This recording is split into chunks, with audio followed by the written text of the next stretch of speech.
बिस्मिल्लाहिर्रहमानिर्रहीम। अल्हम्दुलिल्लाहि रब्बिल आलमीन वस्सलातु वस्सलामु अला सय्यदिल अंबिया वल मुरसलीन अला सय्यदिना व नबिय्यिना शफ़ी ज़ुनूबिना तबीबी नुफूसिना हबीबी क़ुलूबिना बिल क़ासिम मुहम्मद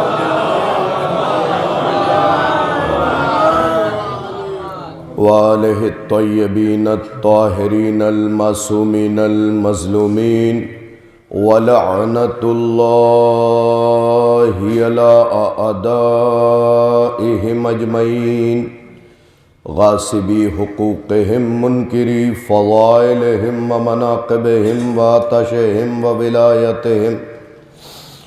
अम्मा बादु फ़क़द क़ाल अल्लाहु तबारक व तआला फ़ी किताबिहिल करीम बिस्मिल्लाहिर्रहमानिर्रहीम वला यहसबन्नल्लज़ीना कफ़रू अन्नमा नुम्ली लहुम खैरुल लिअन्फुसिहिम इन्नमा नुम्ली लहुम लियज़दादू इस्मा वलहुम अज़ाबुम मुहीन। सलावत भेजो।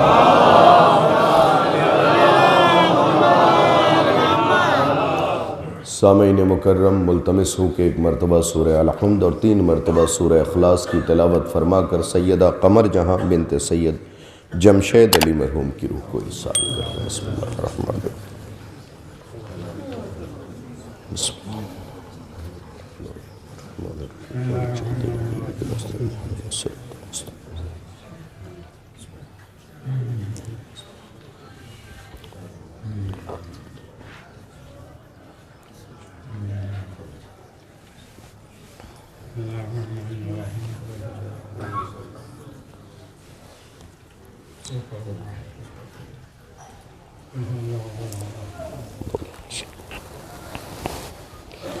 सलावत इनायत फरमा दे मोहम्मद।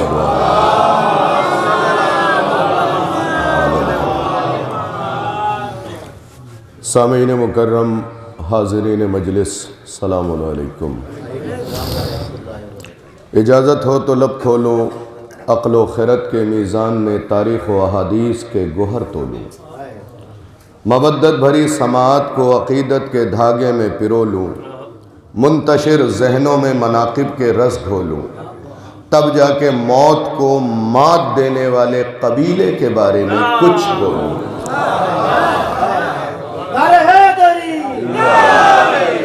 मेरी आदत रही है कि अज़ा की मख़सूस तारीख़ों के अलावा जब भी अपने मजमे से ख़िताब करता हूँ तो सलाम ज़रूर करता हूँ, क्योंकि हमारे मज़हब के अज़ीम आलिम दीन आयतुल्लाह हुसैन बुरुजर्दी, जिनकी किताब जामिउल अहादीस, जिसको पढ़े बिना आलिम आलिम नहीं बन सकता, उसमें रसूल इस्लाम की हदीस है। रसूल फरमाते हैं मन बदा बिल कलाम क़ब्ल सलाम फ़ला युजीबू, जो भी अपने कलाम की इब्तिदा सलाम के बग़ैर करे उसे जवाब मत दो। और ये मजलिसें भी कलाम हैं जिनकी इब्तिदा सलाम से होनी चाहिए। सिर्फ शहादत और गम की मखसूस तारीख़ों में इससे रुख़सत दी गई है, क्योंकि ये तारीख़ें सलामती के दुआ की नहीं। वरना आप एक दूसरे से भी मिलें तो सलाम ज़रूर किया करें। आपके मौला से पूछा गया, मौला अल्लाह ने सलाम रखा क्यों है? तो 5वें इमाम ने फरमाया गुरूर को तोड़ने के लिए। जो पहुंच गए मैं उन्हें सलाम कर रहा हूं। सुनिएगा बहुत गौर से, गुरूर को तोड़ने के लिए बात कहना कमाल नहीं, दलील देना कमाल है।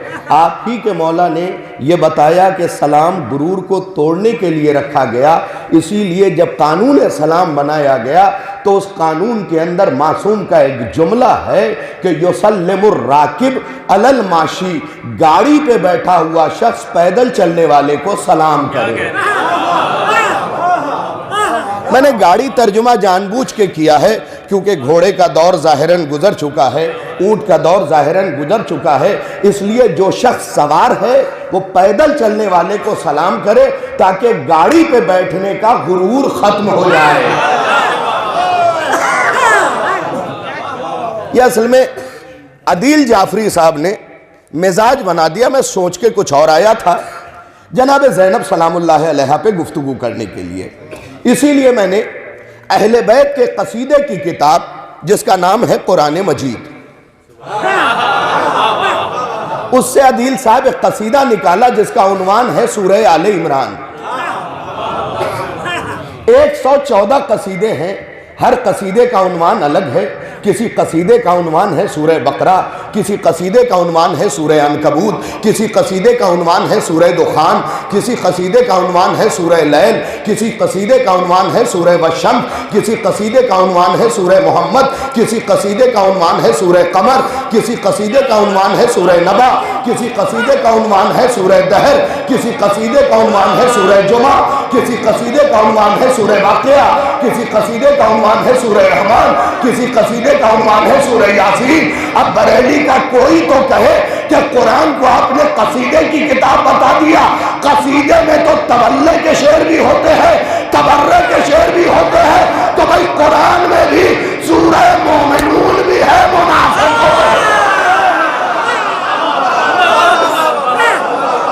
ये सारी चीजें, ये सारी चीजें हैं कुरान मजीद में।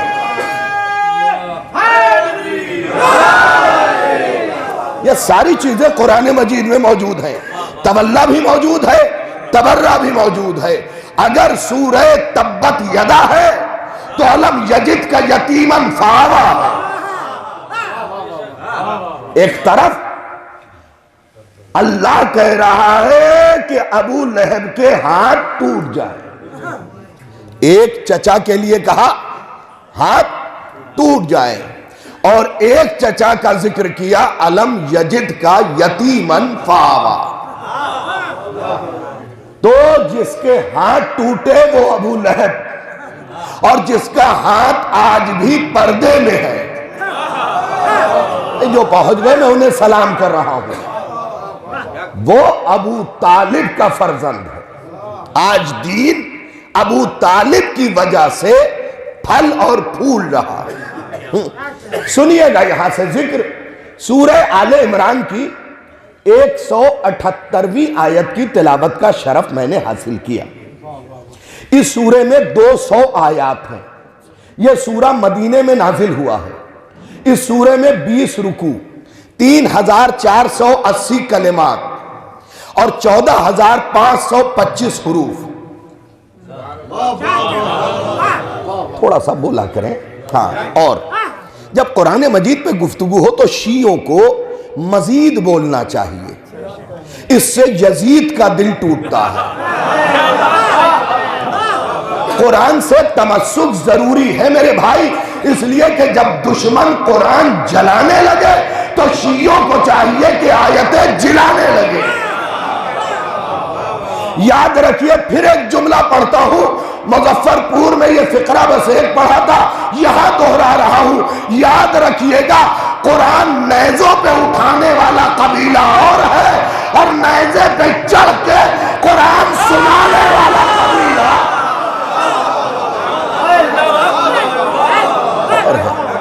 अलग अलग कबीले हैं। कुरान पे तीर बरसाने वाला कबीला अलग है, और तीर खा के कुरान सुनाने वाला कबीला अलग है। लेकिन ये याद रखिए, बरेली के सुथरे सामीन, हर कुरान पढ़ने वाला मोतबर नहीं होता, जैसे हर नमाज पढ़ने वाला मोतबर नहीं होता। बुरा न मानिएगा, हर नमाजी मोतबर नहीं है। मस्जिद कूफा ही देख लीजिए, मुसल्ले पे अली भी है, पीछे अब्दुल रहमान इब्ने मुलजिम भी है। तो नमाजी से ईमान का जायजा न लीजिएगा। ईमान मुमकिन है कि मस्जिद में वो आदमी भी नमाज पढ़ रहा हो जो भाई का हक दबाए बैठा हो।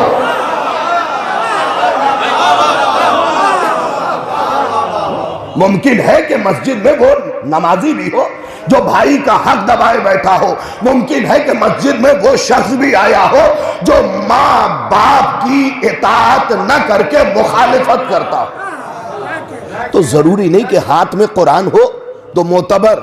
अरे इनके हमारे यहां यही मामला है। 5 नमाजें जरा ज्यादा पढ़ते हुए देख ली, बड़े मोमिन। देखिए बिल्कुल जनाब ज़ैनब पे गुफ्तगू करूंगा, लेकिन जरा सा इन चीजों को सुन लीजिए।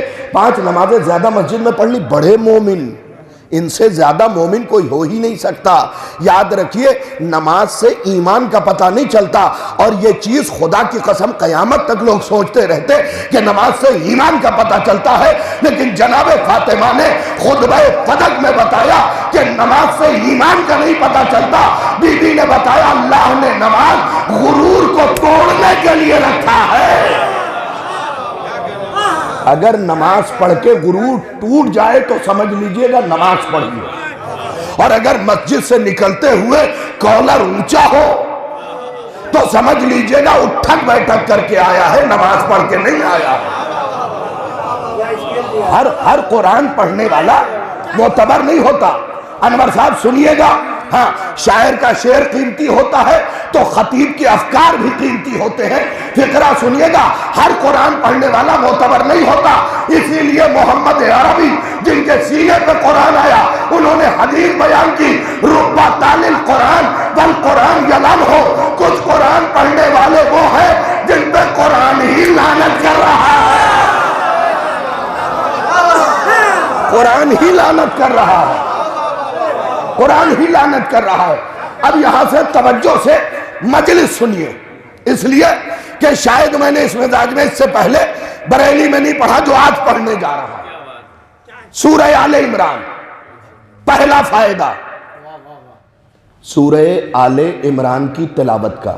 मैं कोई जोर नहीं लगाऊंगा, जिसके सीने पे कुरान आया उससे दस्ते अदब जोड़ के हम निवाला हम प्याला सहाबियों ने पूछा। भाई बरेली इतना सुथरा सुनता है तो अगला जुमला भी मैं अपना पढ़ ही देता हूं। भाई तारीख 2 हिस्सों में बांटी जाएगी। एक सहाबा की तारीख होगी जिसे मैं कहूंगा हम निवाला हम प्याला, और अब तारीख बदल के कहूंगा किसका निवाला किसका प्याला, किसका निवाला किसका प्याला। तो सहाबा ने भाई ये बताने की जरूरत नहीं कि अबू तालिब का निवाला भी है, अबू तालिब का प्याला भी है। तो सहाबा ने दस्ते अदब जोड़ के पूछा, सरकार सूरह आले इमरान पढ़ने की फजीलत क्या है। रसूल ने मुस्कुरा के कहा, जो सूरह आले इमरान की तिलावत करेगा मैदान महशर में उसके सर पे साया करेगा सूरह आले इमरान। अगर मैदान महशर के बारे में पक्की मालूमात होती ना तो आप सब पंजों के बल खड़े हो जाते। मैदान महशर में कोई किसी का नहीं होगा, यही पढ़ा जाता है ना, कोई किसी का नहीं होगा। हद यह है कि हमारे मिंबरों से भी पढ़ दिया गया कि बाप बेटे को नहीं पहचानेगा, बेटा बाप को नहीं पहचानेगा, भाई भाई को नहीं पहचानेगा, बहन भाई को नहीं, माँ बेटे को नहीं, कोई किसी को नहीं पहचानेगा। यही तो सुना। लेकिन अल्लाह की कसम अगर दलील न दूं तो मेरी जबान काट लीजिएगा। ये फिक्रा रसूल ने शियों के लिए कहा ही नहीं, बल्कि औरों से खिताब था कि बाप बेटे को नहीं पहचानेगा। शिया हर बाप अपने बेटे को पहचानेगा। जब छठे इमाम से पूछा गया बाप बेटे को क्यों नहीं पहचानेगा, इमाम ने कहा जब बाप का होगा नहीं। हाय हाय हाय हाय अल्लाह, जब होगा नहीं तो पहचानेगा कहां से। जब होगा नहीं, आपसे पूछा कि आप दलील का अगर बाप का होता तो फिर मेरे जद अली को न मानता। ये दलील है, ये दलील है। एक हदीस और आप सुनते हैं, हर शख्स को मैदान महशर में अल्लाह मां के नाम से बुलाएगा। अब किताब का नाम लेता हूं, अली की शान में 1000 हदीस, मजमे जहानी ईरान से छपी किताब, पूरी 1000 हदीस। उसमें इमाम का यह फिक्रा लिखा है कि मैदान कयामत में हर शख्स को अल्लाह मां के नाम से बुलाएगा, इल्ला शियती, सिर्फ शियों को बाप के नाम से बुलाएगा। मेरे माबूद ये क्या चक्कर है, सबको मां के नाम से, सिर्फ शियों को बाप के नाम से। आवाज कुदरत आई भाई, जिनके हैं जिनके हैं तो सूरह आले इमरान सर पे साया करेगा। मुझे महशर में 3 साये मिले। सूरह आले इमरान का साया, बड़ी आहिस्तगी से पढ़ूंगा। एक साया लिवाउल हम्द यानी अलम का साया, और शेख मुफीद ने इसके बारे में लिखा कि अलम के साये का कमाल ये होगा कि 2 बंदे मिले मिले अनवर भाई खड़े होंगे, समर साहब मिले मिले खड़े होंगे, एक के सर पे साया होगा, एक के सर पे धूप। शाहिद रिजवी, इसकी दुनिया में कोई दलील है? मैंने कहा बिल्कुल है। दुनिया में अब्बास का आलम मोमिन को जिलाता है, मुनाफिक को जलाता है। मोमिन को जिलाता है, मुनाफिक को जलाता है। तीसरा साया सैयदा के चादर का साया। मुतवज्जे रहे आप मेरी तरफ, मैं रुकूंगा नहीं। सैयदा के चादर का साया, ये 3 साये मिले। सूरह आले इमरान का साया, अलम का साया और सैयदा की चादर का साया। अब इसे बिखेर के क्यों पढ़ूं? ये तीनों आले इमरान में नहीं है, ये तीनों आले इमरान में है। अलम किसे मिला? आले इमरान को। चादर किसकी है? इमरान के बहू की। सूरा किसका है? आले इमरान, यानी इमरान की शान में, आले इमरान की शान में। तो तीनों साये दर हकीकत एक ही है। लवाउल हम्द भी इनका, चादर भी इनकी, सूरा भी इनका। एक फायदा बता दिया, दूसरा फायदा सुन लीजिए, और यहां से जनाबे ज़ैनब पे गुफ्तगू शुरू हुई। दूसरा फायदा यह है सूरह आले इमरान का कि 3 किताबों का हवाला देता हूं, बल्कि तफसीरों का हवाला देता हूं। तफसीर फैजानुर रहमान 1, तफसीर बुरहान 2, तफसीर अनवारुन नजफ 3। इन तीनों तफासिर में यह लिखा हुआ है। मुझे वो बंदा बताइएगा जो मौला के बयान करदा फजीलत को सुने और चुप रह जाए। मौला ने फरमाया कि अगर किसी के यहां औलाद ना हो तो सूरह आले इमरान जाफरान से लिख के गले में टांग ले, औलाद हो जाएगी। भाई मेरे बरेली के चहीते नौजवानों, इंसाफ से बताओ, ताज्जुब से क्यों देख रहे हो? अरे आले इमरान भी अगर आल न दे, आले इमरान भी अगर आल न दे तो कौन दे? अब यहां से बीबी ज़ैनब पे गुफ्तगू शुरू करता हूं। कौन ज़ैनब? जिसकी जिंदगी का हर पल ज़ैनो अब है। जो पहुंच गए मैं उन्हें सलाम कर रहा हूं। फिर से सुन लीजिए, कौन ज़ैनब? जिसकी जिंदगी का हर सेकंड ज़ैनो अब हो। हर बेटी को जिंदगी ऐसे गुजारनी चाहिए कि उसका हर लम्हा बाप के लिए जीनत बन जाए। किसकी जीनत है? बाप की जीनत। बाप कौन? अली, गालिब, कुल्ले गालिब, मतलूब, कुल्ले तालिब। अली यबना अबी तालिब। बदर में जाए तो शुजाअत की जीनत, उहद में आए तो इस्तकामत की जीनत, खैबर में आए तो रायत की जीनत, जमल में जाए तो हैबत की जीनत, मिंबर पे जाए तो खिताबत की जीनत, रसूल की जगह बैठे तो खिलाफत की जीनत, अल्लाह के घर में आए तो बैते इलाही की जीनत, जो अली सारी कायनात के लिए जीनत है, उसकी जीनत ज़ैनब है, उसकी जीनत ज़ैनब है। मैंने पैगाम दिया है, हर बेटी को जिंदगी ऐसे गुजारना चाहिए कि वो बाप के लिए ज़ैनो अब बन जाए। ज़ैनब नहीं बन सकती कोई, लेकिन बाप के लिए जीनत बन जाए। अब सुनिए यहां से बीबी सलामुल्लाह अलैहा की तारीख। ईसाई राइटर है जिसका नाम है डॉक्टर विलियमसन। क्या नाम है? Doctor Williamson.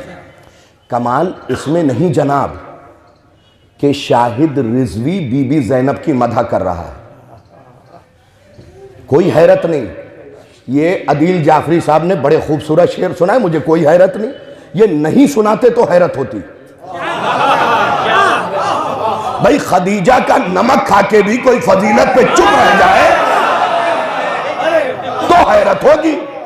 बोल रहा है तो कैसी हैरत, ये ना बोले तो हैरत है। समर भाई चुप रह जाए तो हैरत है, बोलने पे कोई हैरत नहीं। भाई हम नहीं मानेंगे तो कौन मानेगा? हम नहीं मानेंगे तो कौन मानेगा?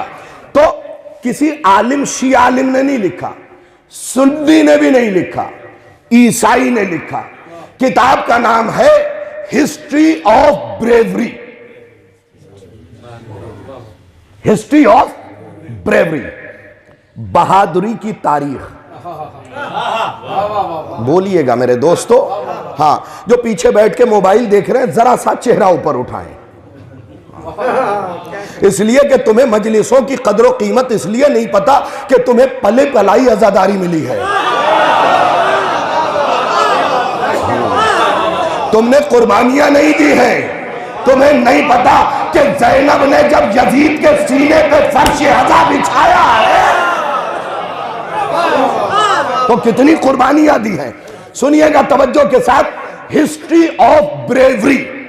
समर भाई, वादा रहा मिंबर की तारीख से, अगर इस ईसाई की किताब का कुछ पढ़ा गया हो तो मैं सारी बातें बदल के नहीं सुनाऊंगा। क्या किताब लिखी? हिस्ट्री ऑफ ब्रेवरी, बहादुरी की तारीख। दुनिया यह समझ रही थी जब यह तारीख मार्केट में आई तो दुनिया यह समझ रही थी कि बहादुर मर्दों की तारीख होगी, लेकिन जब शाहिद रिजवी ने अमेरिका से इस किताब को मंगाया और मंगा के किताब को खोला तो उस ईसाई ने बात जनाबे ज़ैनब से शुरू की है। अल्लाह अकबर। भाई पढ़े लिखे लोग बैठे, किससे शुरू की? जनाबे ज़ैनब से। हिस्ट्री ऑफ ब्रेवरी, बहादुरी की तारीख, और गुफ्तगू बीबी ज़ैनब से। भाई शुरू करता तो अली से शुरू करता, मुख्तार से शुरू करता, मालिक अश्तर से शुरू करता, अब्बास से शुरू करता। भाई और कौन कौन से नाम लूं? हजरत इब्राहिम बिन मालिक अश्तर से शुरू करता, इनसे शुरू करता। अली शुजाअत की पहचान है, इनसे शुरू करता। लेकिन उसने ज़ैनब से तारीख शुरू करके एक जुमला लिखा है कि मैंने मर्दों से तारीख बहादुरी इसलिए शुरू नहीं की कि हर मर्द के हाथ में तलवार थी, ज़ैनब ज़बान लेके गई थी। अल्लाह अकबर, अल्लाह अकबर। हर बहादुर के हाथ में तलवार थी, तलवार थी। अली के हाथ में जुल्फ़कार, अब्बास के हाथ में नेज़ा, इब्राहिम बिन मालिक के अश्तर के हाथ में नेज़ा, मालिक के अश्तर के हाथ में तलवार। वो कहते ये सब तो असलहा लेके गए, मुझे बहादुरी की तारीख लिखनी थी। ज़ैनब असलहा लेके नहीं गई, सारे असलहे करबला में सो रहे थे। नहीं पहुंचे आप, सारे असलहे ज़ैनब के करबला में सो रहे थे। ज़ैनब जबान लेके गई। अब जबान की मजलिस पढ़ दूं, अगर इस पर बुजुर्गान चुप रह गए तो मेरा खून हो जाएगा। ज़ैनब जबान लेके गई, और ये तो समर भाई हमने बचपन से सुना है, तलवारों के जख्म भर जाते हैं। जबान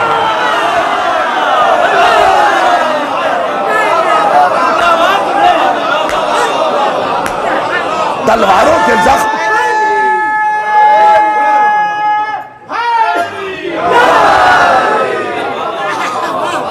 सुनिएगा बीबी ज़ैनब की तारीफ, एक ईसाई की जबानी। हो सकता है कि वक्त मिल जाए तो मैं आलिम अहले सुन्नत का भी हवाला दूंगा, क्योंकि बगैर हवाले के तो शाहिद रिजवी पढ़ता ही नहीं, आदत ही नहीं।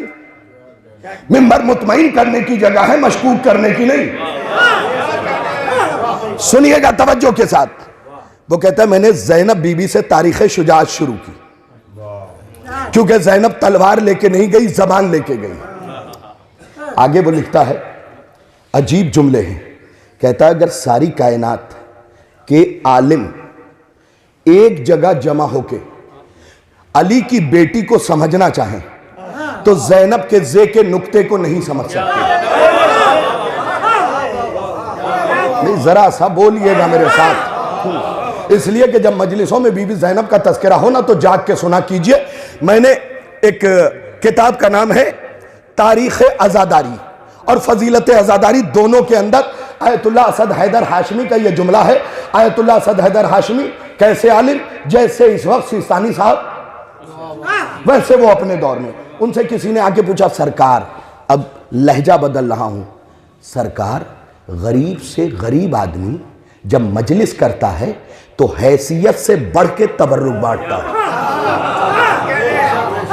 आज तक गरीबों को यह समझ ही में नहीं आया कि मही साल में 50,000 कमाते हैं और मजलिस में 60,000 खर्च करते हैं।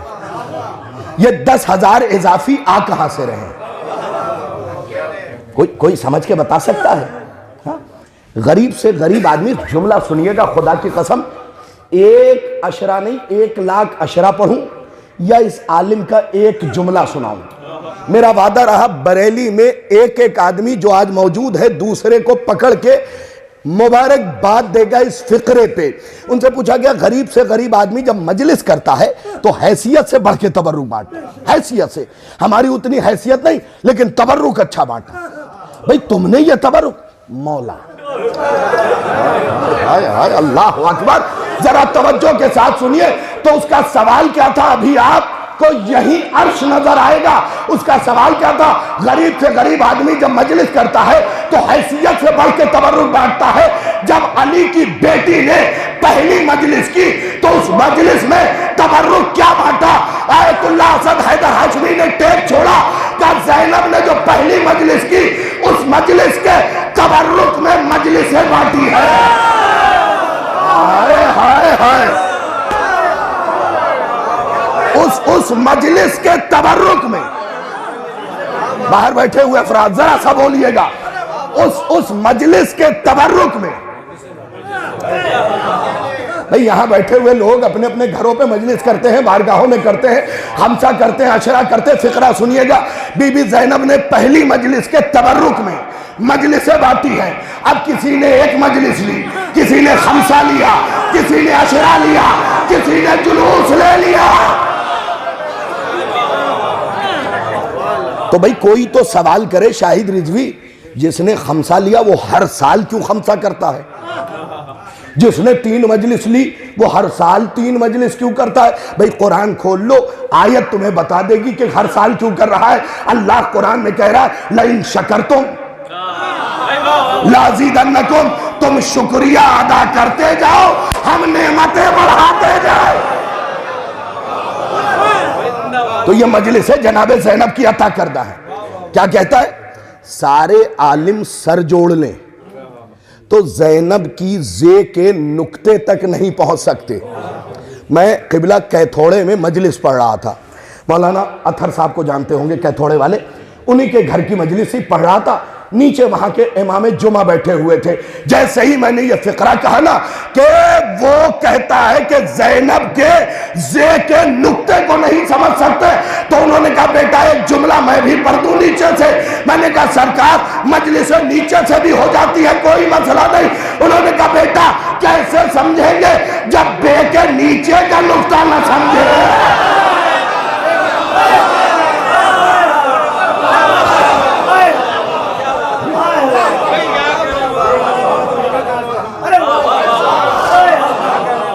सुनिएगा जल्दी से, बहुत जल्दी तारीख है जनाब ज़ैनब, गैरों की जबानी सुना रहा हूं। लिखता है सारी कायनात के आलिम, आगे खुद ही लिखता है, इस लाइन के ठीक नीचे लिख रहा है, मैंने अपने कौम के पॉप और पादरियों को इसमें इसलिए शामिल नहीं किया। भाई ये मजमा तो आहिस्तगी से भी सुन लेगा ना। चलिए पहली बार आहिस्तगी से गुफ्तगू कर रहा हूं। वो कहता है सारी कायनात के आलिम सर जोड़ ले तो ज़ैनब बीबी के जे का नुक्ता नहीं समझ सकते। बात उस आलिम दीन की भी मैंने बताई क्या थोड़े वाली, कि उन्होंने कहा कि जब बे के नीचे का नुक्ता ना समझे तो जे के ऊपर का नुक्ता क्या समझेंगे। और इसी नुक्ते में सारा नुक्ता है। वो कहता है मैंने सारी कायनात के आलिमों को शामिल किया, लेकिन अपनी कौम के पॉप और पादरी को इसलिए मैंने ज़ैनब समझने के लिए नहीं कहा, क्योंकि मैं जानता हूं कि मेरे कौम के पादरी जिसकी मां के चादर के निशान को देख के, मुबाहले के मैदान में जिसकी मां के चादर के निशान को देख के लौट आए हो, वो ज़ैनब को क्या समझेंगे, वो ज़ैनब को क्या समझेंगे। इसलिए कि ज़ैनब का लक़ब है नायबतुज़ ज़हरा, ज़हरा की नायबा। भाई फिक्रा सुनिएगा आगे, अजीब व गरीब फिक्रा है। कहता है जमाने वालों, ज़ैनब तक रसाई मुमकिन ही नहीं, इसलिए कि ज़ैनब के गिलाफ का नाम फिज़्ज़ा है। मैंने मिंबर से जहां भी ये पढ़ा ये फिक्रा बचा लिया था। ज़ैनब के गिलाफ का नाम फिज़्ज़ा है। ज़ैनब पे कोई निगाह तब डालेना जब गिलाफ उतरे। अल्लाह अकबर, अल्लाह अकबर, मुलाहिजा कर ले। आगे मैंने कहा था इसकी बात को रोक के एक जुमला, उसने क्या कहा, बहादुरी की तारीख शुरू होती है ज़ैनब से। अब आज खिताबत का रंग देखिए, बहादुरी की तारीख शुरू होती है ज़ैनब से, क्योंकि सब मर्द तलवार लेके गए, ज़ैनब ज़बान लेके गई। ज़ैनब ज़बान लेके गई है। क्या तारीख मैंने मुरत्तब की। फिर मैंने कहा आओ बहादुरी की तारीख निचोड़े और साबित करे कि ज़ैनब सबसे बहादुर है। बहादुरी के लिए असलहे की जरूरत नहीं होती है, सबसे बहादुर ज़ैनब है। जरा तारीख को निचोड़ा जाए। तो मैंने तारीख पढ़नी शुरू की। समर भाई पढ़ते पढ़ते इस नतीजे पे पहुंचा कि जो कायनाते कुफ्रो, शिरको, निफाक को आंखों के जोर पे रोके उसे अबू तालिब करते हैं। थोड़ा सा मेरा साथ दीजिए। जो कायनाते अभी 25, 26 ये तारीखें वो है, 25 तारीख, 26 तारीख, 25 सातवें इमाम, 26 हजरत अबू तालिब, 27 मेराज, 28 सफर इमाम हुसैन। मुझसे एक जगह मौलाना गुजरात में कहा गया कि इमाम हुसैन के सफर को अगर एक जुमले में पढ़ना हो तो आप कैसे पढ़ेंगे। मैंने मुस्कुरा के कहा देखिए जबान की कैद न लगाइएगा, मुझे थोड़ी सी इंग्लिश बोल लेने दीजिएगा, मुझे थोड़ा सा उर्दू समझा लेने दीजिएगा। कहने लगे आपको इजाजत है बोलिए, यहाँ पढ़े लिखे लोग बैठे हैं। मैंने कहा मुस्कुरा के कि इस्लाम सफर करता रह जाता अगर हुसैन ने सफर न किया हो। जो पहुंच गए मैं उन्हें सलाम कर रहा हूं। भाई इधर आ जाए, इधर आ जाए।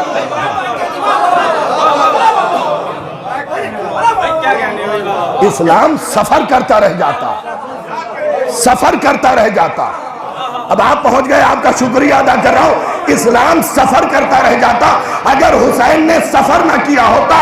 अरे सफर करते हुए इस्लाम को हुसैन के सफर ने बचा लिया और ज़ैनब के सफर ने पहुंचा दिया। ज़ैनब के सफर ने पहुंचा दिया। अजीब व गरीब फिक्रा। मैं रोक के फिक्रा सुना रहा हूं, फिक्रा सुना रहा हूं। जो बेटा मैं पानी नहीं पीता, हाँ, इसे किसी और को पिला दो। हाँ।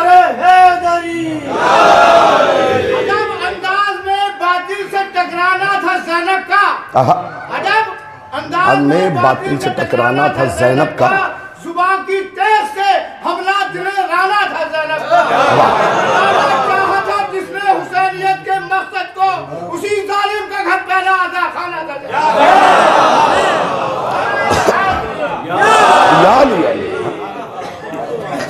से तारीख सुनिएगा। और चौथा फिक्रा जो है उस पर मैं चाहूंगा कि आप हक अदा करें। यकीन जानिए अगले बरस तक अगर नशा चला जाए तो शाहिद रिजवी ने फिक्रा ही नहीं सुनाया, इसलिए कि मैं आपको दुनियावी नशे की दावत नहीं दे रहा हूं, इसलिए कि दुनियावी नशे का नुकसान यह है कि दुनियावी नशा करने वाला करोड़ों का मकान लाखों में बेच देता है, और अली की विलायत का नशा करने वाला मिट्टी का ढेला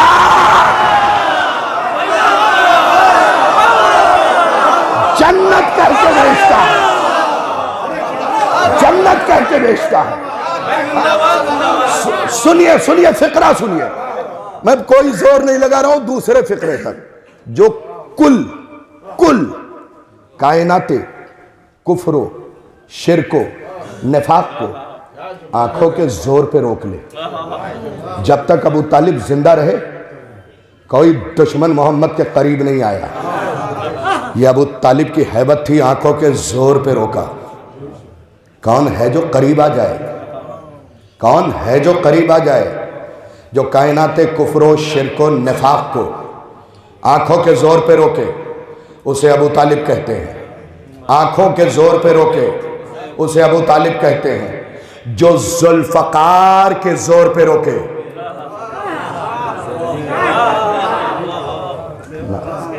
खुदा की कसम मैं खुद इस वक्त नशे में हूं, नशे विला मखमूर कर चुका है मुझे।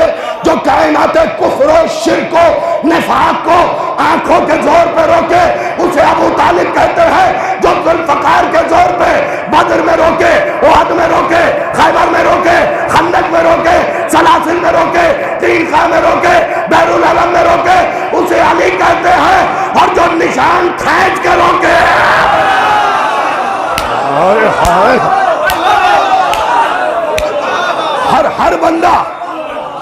हर बंदा जो इस तरफ बैठे हैं, हुजूर गौर कीजिएगा, मोमिनीन पीछे बैठे हुए अशखास, चौथा फिक्रा आ रहा है। अगर नशा चला जाए तो मैंने फिक्रा ही नहीं कहा, जो आंखों के जोर पे रोके। तो फिर लहजा बदल रहा हूं, लहजे में जलालत आनी चाहिए। जो आंखों के जोर पे रोके उसे अबू तालिब कहते हैं। जो जुल्फकार के जोर पे रोके उसे अली कहते हैं। जो निशान खींच के रोके उसे अब्बास कहते हैं। और जो बढ़ते हुए अब्बास को आवाज में रोक ले,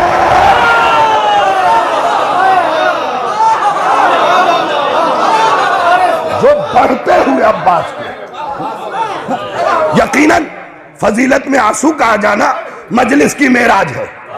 जो बढ़ते हुए अब्बास को आवाज पे रोक ले, अल्लाह अकबर, आवाज पे रोक ले, उसे ज़ैनब कहते हैं। अब अहले सुन्नत का जुमला सुनो। अल्लामा मोहम्मद तैयब गिलानी अव्वल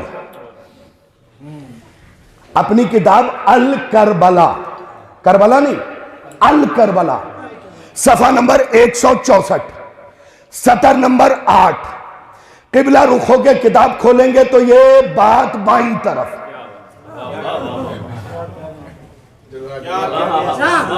अच्छा एक पक्की बात, आपने गर्दन हिला दी, कुछ लोगों ने जबान नहीं हिलाई। सच्ची सच्ची बात बताइए, आप बड़ी मेहनत करके आए हो और अपने बुजुर्गों के सामने खड़े होके कि मैंने ये बनवाया ये बनवाया। हाँ ठीक, अंदर से दिल नहीं जलता है? चलता है ना। तो ये किताबें आसानी से नहीं मिलती। अल करबला सफा नंबर 164, सतर नंबर 8, किबला रुखों के किताब खोलेंगे तो ये बात बाईं तरफ। खुदा की कसम मोहम्मद तैयब गिलानी जिंदा होता तो मैं अपने फेफड़े, किडनी, वजूद, दौलत सब कुछ बेच बाच के, जमीन जायदाद बेच के उसका मुंह सच्चे मोती से भर देता।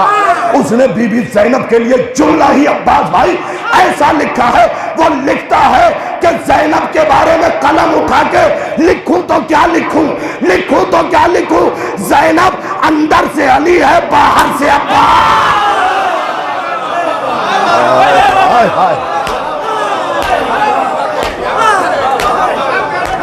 ज़ैनब मौला सलामत रखे आप लोगों को, मौला सलामत रखे आपको। ज़ैनब अंदर से अली है। देखिए, जिसने मुझे बरेली में इससे पहले नहीं देखा, जब मैं आके बैठा अंदर ही अंदर सोच रहे थे क्या पढ़ेगा। कद भी बहुत ज्यादा नहीं है, बाल भी उड़े हुए हैं, शेरवानी वाला है, अल्लाह जाने क्या पढ़ेगा। लेकिन जब मैंने गुफ्तगू शुरू की, धीरे धीरे इफ़हाम की मंजिल में आया, फिर तफहीम शुरू हुई। क्यों? क्योंकि मेरा लहजा अंदर छुपा हुआ था। तो लहजा कहाँ होता है? अंदर होता है। अब उसने कहा क्या है? ज़ैनब अंदर से। ज़ैनब मैं सलाम कर रहा हूं, मैं आपको वाह बोल रहा हूं, सुभान अल्लाह, जीते रहिए, खुश रहिए, किसी की नजर ना लगे। ज़ैनब अंदर से अली है, बाहर से अब्बास। इसीलिए तो कूफे में अली के लहजे में बोली और यजीद के दरबार में बोलती बंद कर दिया। दलील भी तो अजीब दी का कूफे में अली के लहजे में बोली और यजीद के दरबार में यजीद की बोलती बंद कर गई। क्यों? ज़ैनब अंदर से अली है, बाहर से अब्बास है। भाई अजीब अंदाज है। ज़ैनब अंदर से अली, बाहर से अब्बास। इसीलिए कहता है कूफे में अली के लहजे में बोली और यजीद के दरबार में यजीद की बोलती बंद कर गई। क्यों? बाहर से अब्बास थी। मैं किस तरीके से गुफ्तगू करूं, सुना देता हूं एक फ़िक्रा। सरकार वफा जब शब आशूर अपने अशहल नामी घोड़े पे बैठ के बादे सरसर से ज्यादा तेज सरसराते हुए सरों पे आ गए, बादे सरसर से ज्यादा तेज सरसराते हुए सरों पे आ गए। 9 लाख के हवास बाख्ता हो गए, होश गुम हो गए। अब्बास ने जीन पे जोर देके, शोरा इस फिक्रे पे तवज्जो करेंगे और बेहतर सामीन, जोर देके मैमना से मैं सरा तक देखा, पलक झपकने का भी वक्त नहीं लिया देखने में। 9 लाख ने हड़बड़ाहट में एक आवाज दी, है अली के बेटे, हम 9 लाख हैं, रुक के तो देख लेते पूरी जिंदगी जीने का सलीका। अब्बास ने एक जुमले में दिया, रुक के तो देख लेते। अब्बास ने पलट के कहा, मेरे हुसैन के नाना ने कहा है, कभी जलील को रुक के मत देखना।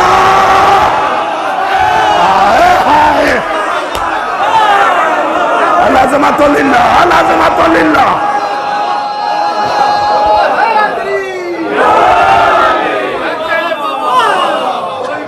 पूरी जिंदगी जीने का सलीका है जुमले में। कभी जलील को रुक के मत देखना, वरना खुद को इज्जतदार समझने लगेगा। आजकल का भी मामला यही है, इसलिए कह रहा हूं जलीलों को ज्यादा भाव देने की जरूरत नहीं है।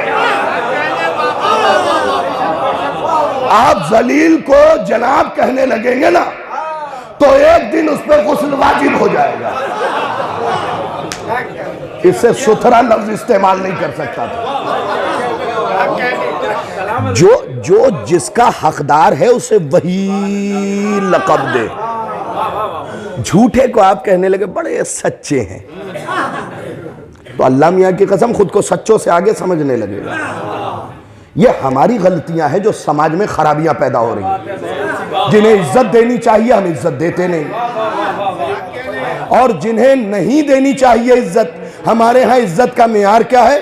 कोई खतीब जैकवार से आ जाए, फिर देखिए कुछ ना भी पढ़े, सुभान अल्लाह।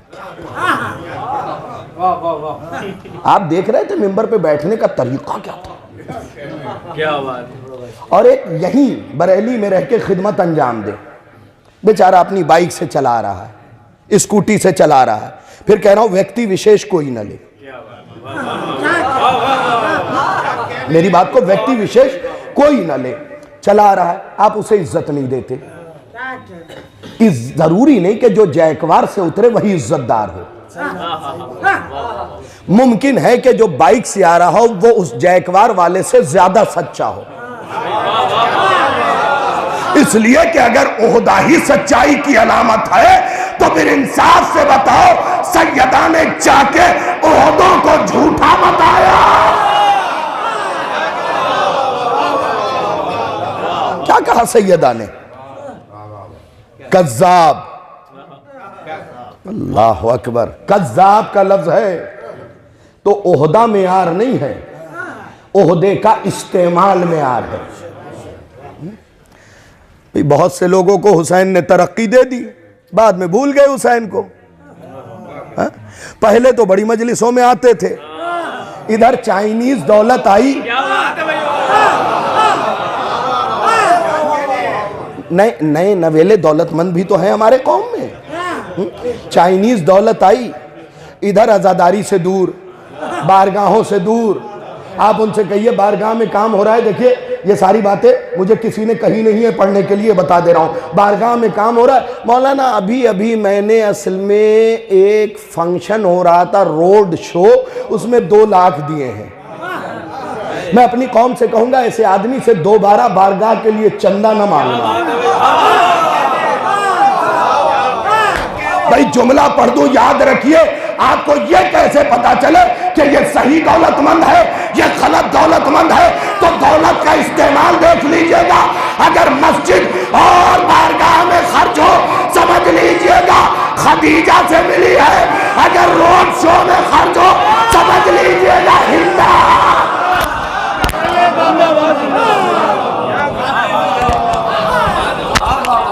समझ लीजिएगा कि गलत दरबार से दौलत मिली है। हाँ, कभी दौलत, हाँ दौलतमंद बुरा नहीं है, मैं दौलतमंद को बुरा नहीं कहता, इस्तेमाल है दौलत को। मैं दौलतमंद को कैसे बुरा कहूं भाई? हाँ, खदीजा दौलतमंद, अब्दुल्ला दौलतमंद, अबू तालिब दौलतमंद।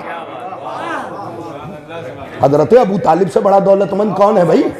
हाँ, मैं एक दलील दूं आपको, अहले सुन्नत किताब का हवाला भी इस वक्त मेरे जहन में है।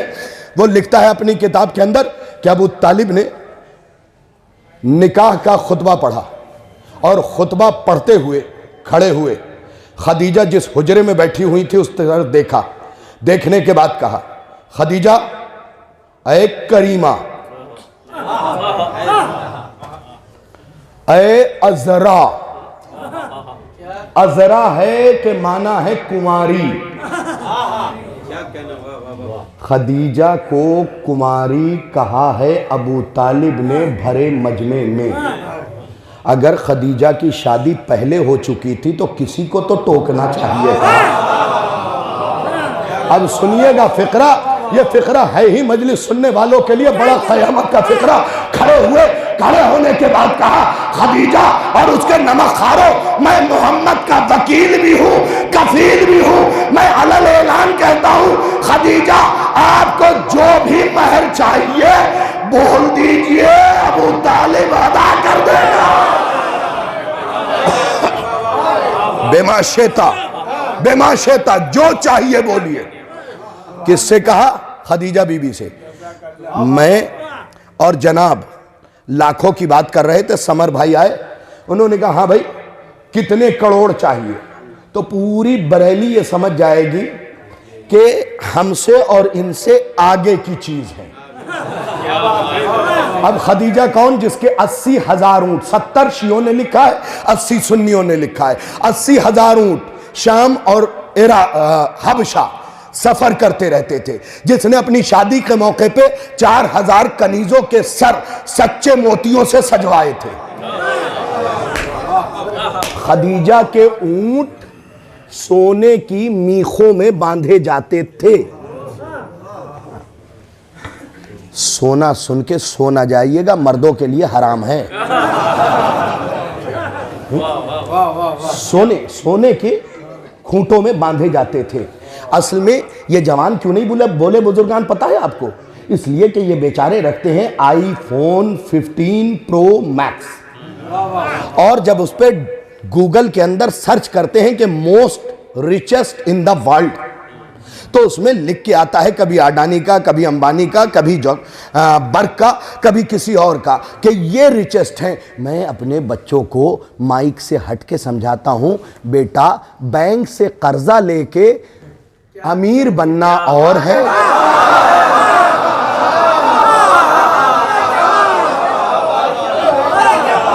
और इस्लाम पे खर्च करके मलिकतुल अरब बनना और है।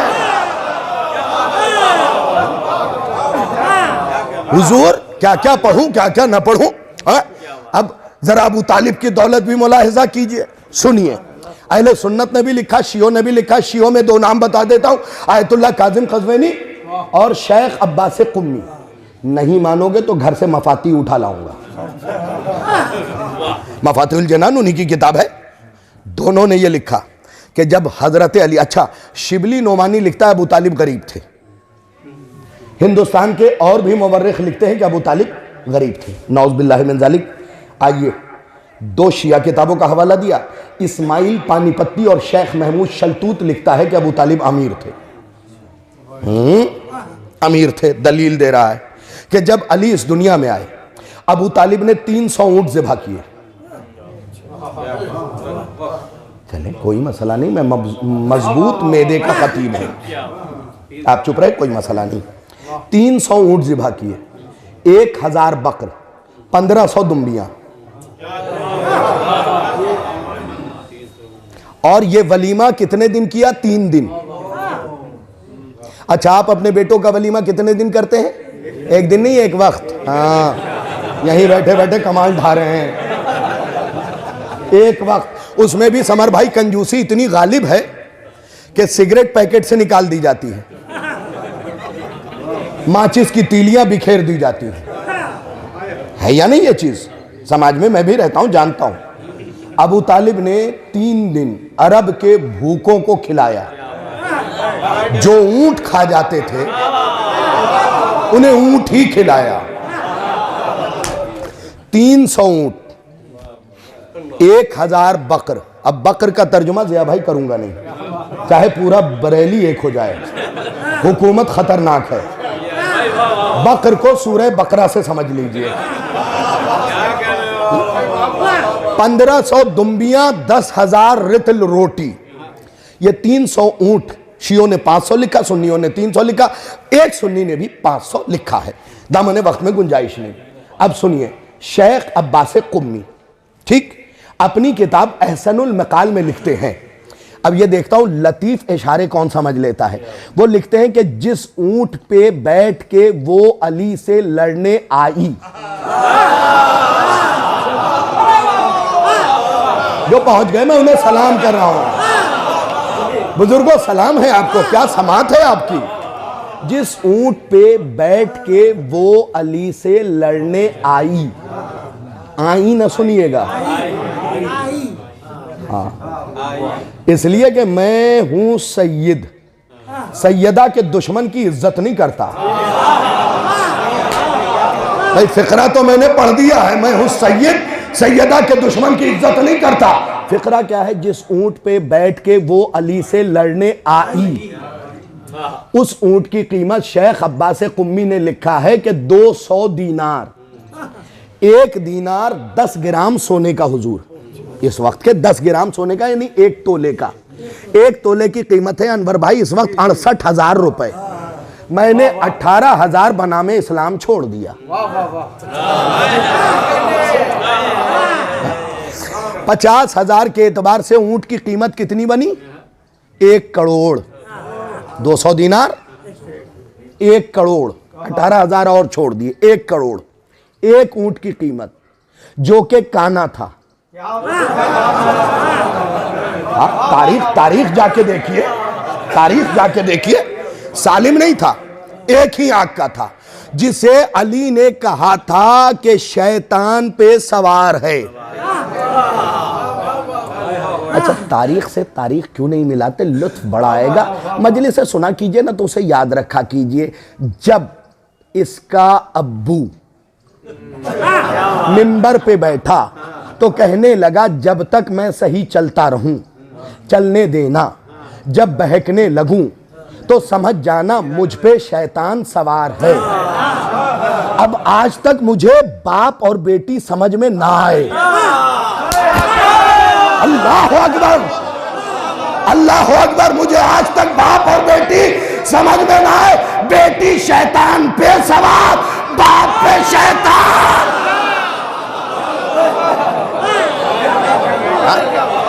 तो एक ऊंट की हमारे माशरे में इस वक्त दौलत की नुमाइश भी बहुत हो रही है। जरा सा क्लास इनकी भी ले लूं, बड़ी नुमाइश हो रही है दौलत की।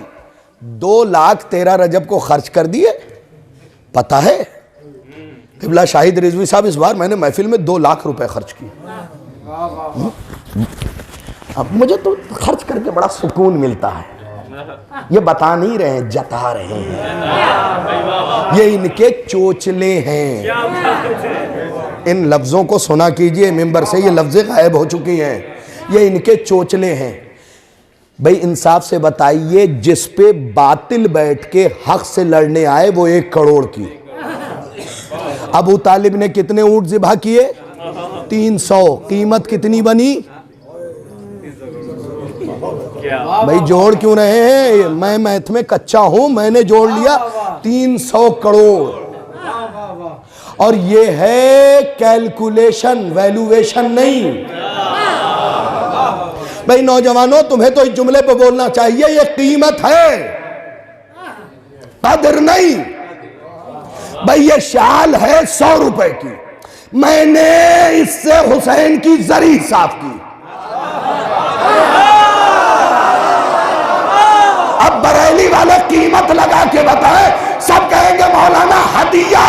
तो याद रखो, जो अली से लड़ने आए उसके ऊंट की कीमत 1 करोड़, तो अबू तालिब के ऊंट की कीमत नहीं, हदिया।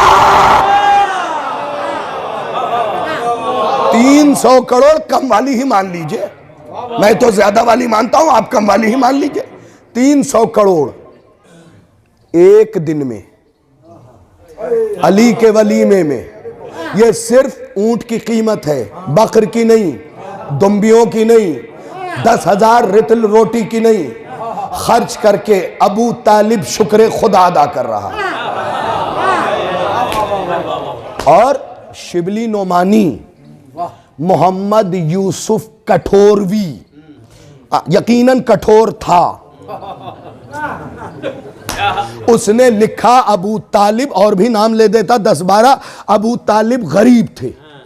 300 करोड़ अली के वलीमे में खर्च करके, विलादत के वलीमे में लिख रहा है कि गरीब। तो फिर ज़हरा का एक खतीब दामन उठा के कह रहा है, मेरे अल्लाह, अगर गुर्बत इसे कहते हैं तो बरेली के हर शिया को ऐसा गरीब।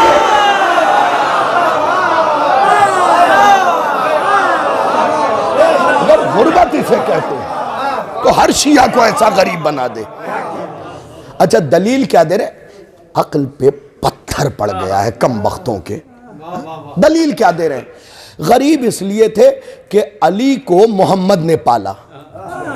दलील तो सुनिए, क्या दूर की लाए हैं। अंधे को अंधेरे में बड़े दूर, कितनी दूर की लाए। मामला यह है कि अली को मोहम्मद ने पाला, चूँकि बेचारे कसीरुल अयाल थे, पाल ही नहीं पा रहे थे, मोहम्मद ने पाला। बरेली वालों, इंसाफ से बताइए, मैं लहजे का ख़तीब हूँ, अगर मैं मुंबई से आऊँ और अपना टिफ़िन घर से बनवा के लाऊँ तो बेइज्जती मेरी या बरेली वालों की? समर भाई, जिया भाई, ये जितने अहबाब हैं, अदील साहब हाथ पकड़ लेंगे, मौलाना क्या बेइज्जती कर रहे हैं हमारी। हम बदअखलाक नहीं हैं, हम खदीजा को मानते हैं, हमारे घर से तो दूसरे भूखे नहीं जाते हैं। आप टिफिन लेके आए हैं, आपको इतना भी नहीं पता कि जो जिसके काम से आता है खिलाने की जिम्मेदारी उसी की होती है। जो जिसके काम से आता है खिलाने की जिम्मेदारी उसी की होती है। भाई अली अबू तालिब के काम से नहीं आए थे, मोहम्मद के काम।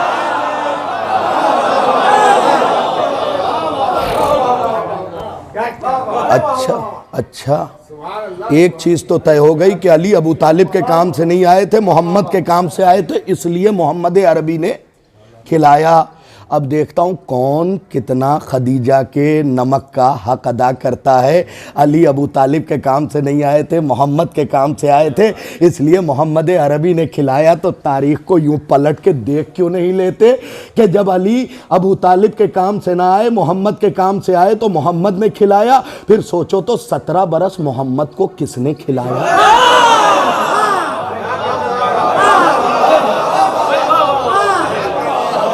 भाई अब तो दुनिया मान चुकी है। देखो ना ARY QTV पे बड़ी बड़ी रीशे दराज ने हिल हिल के कहना शुरू किया, तेरा खावा मैं तेरे गीत गावा या रसूल अल्लाह, तेरा खावा मैं तेरे गीत गावा या रसूल अल्लाह। देखिए मेरी सीन शीन ठीक है, लेकिन कभी कभी लहजे पे तवज्जो दिलाना जरूरी होता है। तेरा खावा मैं तेरे गीत गावा या रसूल अल्लाह, तेरा मीलाद मैं क्यों ना मनावा या रसूल अल्लाह। चलो 1400 साल बाद इतना तो समझे कि जो जिसकी खाता है, भाई पीछे वालों तवज्जो है, जो जिसकी खाता है उसी की गाता है। 1400 बरस बाद अल्लाह के भेजे हुए के भेजे में ये बात तो आई कि जो जिसकी खाएगा उसी की गाएगा। तो फिर बताओ 17 साल मोहम्मद किसकी खाता रहा? किसकी खाता रहा? किसकी खाता रहा? ये अगर किरदार पढ़ने पे आ जाऊं तो सरकार अबू तालिब उस शख्सियत का नाम है कि आप गौर करें, 2 बच्चे पाले इन्होंने। क्यों मैंने अबू तालिब का जिक्र ज़िम्नन छेड़ा पता है? 2 बच्चे इन्होंने पाले, एक मोहम्मद, एक अली। दोनों आसमाने इलाही के चमकते हुए चांद। ठीक है, कभी आपने गौर किया कि जनाब ज़ैनब की शादी 12 साल की उम्र में हो गई थी जनाब अब्दुल्लाह से, रईसुत तुज्जार से, 12 साल की उम्र में हो गई थी। फिर आपके बेटे इतने छोटे क्यों थे? जबकि जनाबे इमाम हुसैन से 2 ही साल छोटी थी। 57 के इमाम हुसैन है करबला में, 55 की जनाब ज़ैनब। शादी 12 साल की उम्र में हुई है, फिर औलाद इतनी छोटी क्यों? जब मैंने तारीख के इस अनसुलझे हुए पहलू को सुलझाने की कोशिश की तो मुझे तारीख में अनवर भाई ये वाकया मिला कि चूंकि जनाब सैयद सज्जाद की वालिदा जनाब सैयद सज्जाद की आमद के 3 या 5 दिन बाद इस दुनिया को छोड़ के जा चुकी थी, तो पहले ज़ैनब ने सैयद सज्जाद को पाला। भाई शबाहत देखेंगे समर भाई, लुत्फ आएगा खुदा की कसम। जब पहली बार मैंने इसे तलाश किया था मैं खुद की पीठ थपथपा रहा था। जीते रहो। पहले सैयद सज्जाद को पाला। सैयद सज्जाद कौन? अली यब्नल हुसैन, अली की शबीह थे। तो पहले ज़ैनब ने अली को पाला, अली को पाला। फिर उसके बाद जब हुसैन के यहां अकबर की आमद हुई तो हुसैन ने अकबर किसके हवाले किया? इस सारे पढ़े लिखे लोग बैठे, अल्लाह सलामत रखे, जनाब ज़ैनब के हवाले किया। तो पहले हुसैन के 2 बेटे ज़ैनब ने पाले, एक को अली बनाया, एक को मोहम्मद बनाया। अब मुझे इंसाफ से बताओ, ज़ैनब अबू तालिब की बहू है या हू बहू है?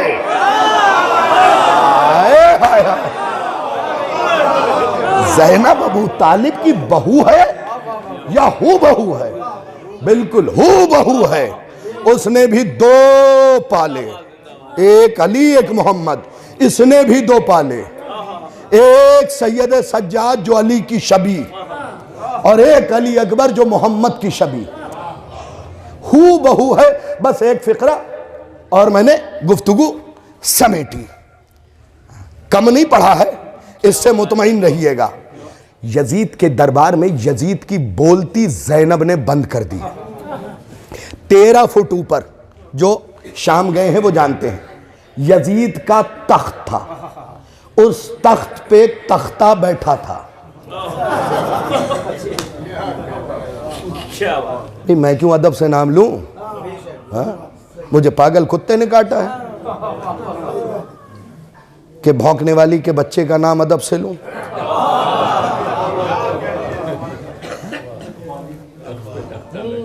खुदा की कसम फ़िक्रा सुनिएगा, ज़हीन लोगों के लिए फ़िक्रा है। जिन्होंने कभी कभी तौज़ीहुल मसाइल हाथ में उठाई है ना, वो भी मेरे इस फ़िक्रे पे झूम झूम के मुझे दुआ देंगे। 13 फुट ऊपर यजीद तख्त पे तख्ता बैठा हुआ था, इतने में जनाबे ज़ैनब ने अपना बायां पैर दरबार में दाखिल किया। पहली बार मुझे दुख हुआ है बरेली के अंदर, अभी जो मजलिस पढ़ रहा था, ज़ैनब बीबी ने बायां पैर यजीद के दरबार में दाखिल किया। मैंने रूहानी तौर पर पूछा, अली की बेटी फातिमा की जाई, तूने दायां पैर क्यों ना दाखिल किया, बायां पैर क्यों दाखिल किया? बीबी ने जवाब दिया, ये भी नहीं जानते मस्जिद में दायां पैर, बारगाह में दायां पैर।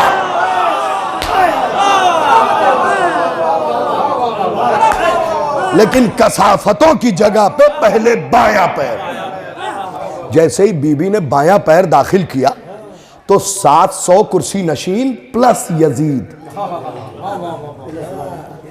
700 कुर्सी नशीन प्लस यजीद, हर कुर्सी नशीन के दाएं बाएं एक एक चमचे। चेहरे देख लूं फिर फिक्रा कहूंगा। दाएं बाएं एक एक चमचे। और शाहिद रिजवी पिछले 8 साल से यह फिक्रा कह रहा है कि बरेली वालों चमचों से सावधान। पता है चमचों का प्यालों से रिश्ता तभी तक रहता है जब तक प्याले में कुछ है। भाई जो पहुंच गए मैं उन्हें सलाम कर रहा हूं। इधर प्याला खाली, चमचों से सावधान। ये तब तक रहेंगे जब तक तुम्हें खाली न कर दें, जब तक तुम्हें खाली न कर दें। तो यजीद के चमचे, कुर्सी नशीन, उनके बराबर में दाएं बाएं सिपाही, इसके अलावा 1500 से 3000 सिपाही। और बीबी ने बायां पैर दाखिल किया, चमचों ने नीचे से आवाज दी। 13 फुट ऊपर रौला था मलून का, उस वक्त समझ रहा था कि कुछ हूं। बीबी ने बायां पैर दाखिल किया, यजीद के चमचों ने नीचे से। अब चूंकि उस लफ्ज का उर्दू में मैं तर्जुमा नहीं कर सकता हूं, लफ्ज ही नहीं है, इशारे का तर्जुमा क्या करूं? जैसे आप कुत्ते को भगाने के लिए कहते हैं धुत, अरबी में कहते हैं इक्सऊ, जिसके माना होंगे धुत। तर्जुमा कुछ है ही। परिंदे को हुश, मुर्गी को, परिंद को हुश, हुशकारते हैं, धुतकारते हैं, पुचकारते हैं, ये सब लफ्ज़े हैं, खुदा के लिए गौर कीजिएगा। तो नीचे से चमचों ने कहा, यही इशारा इसका है, यही तर्जुमा है। यजीद ने झुक के नीचे देखा, चमचों ने पूछा कौन कौन? यजीद ने सर झुका के कहा कैदन, बागी की बहन, बेनमाजी की बहन। अब अगर अब्बास नजर आए तो बोलिएगा। ज़ैनब ने बायां पैर दाखिल करके कहा, या यजीद महलन महला वला ततजहला इक़राउल कुरान या अहमक। ए पागल चुप।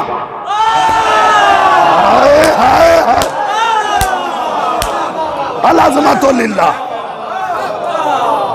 इस मजमे की तरफ समर भाई देखिए, एक लम्हे के लिए मेरी तरफ ना देखिए। हाँ, मैंने इस लम्हे के लिए अपने भाई को इजाजत दी, मजमे की तरफ देखिए। अनवर भाई मजमे की तरफ देखिएगा। कहा क्या? या यजीद महलन महला वला ततजहला इक़राउल कुरान या हमक। ओ पागल, फिर से दोहराऊं, चुप। ओ पागल। भाई यजीद की कोई बुराई बीबी बयान कर देती, ये पागल क्यों कहा? अजब नहीं बीबी ने मदीने का रुख करके कहा हो, नाना बदला ले लिया।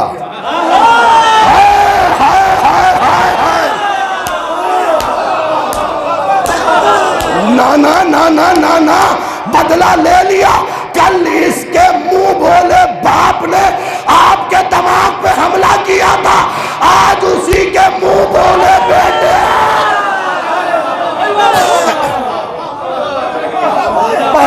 हमला, पहला हमला बीबी ने यजीद के दिमाग पे किया। जागना नौजवानों, यजीद के दिमाग पे किया पहला हमला। बीबी शजरा खराब बताती, लोग बर्दाश्त कर जाते। बीबी ने सीधे कहा पागल, किसी के पूरे कैरेक्टर को बिगाड़ना हो।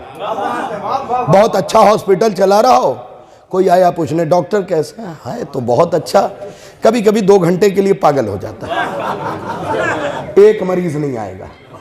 बीबी ने 2 घंटे के लिए नहीं कहा, सीधे कहा पागल। अब लहजा क्या है? या यजीद महलन महला वला ततश जहला इकराउल कुरान या अहमक। ओ पागल, ओ पागल, लहजे पे तो गौर करे। ओ पागल, अरे भाई ये बीबी ने यजीद को पागल क्यों कहा? यहां बैठे हुए आजादार सुने, बीबी आपने पागल क्यों कहा? भाई अली की मुफ्ती आजमा बेटी ने यजीद के दरबार में फतवा दे दिया, जो भी हुसैन के मुकाबले पे आए कल भी पागल था।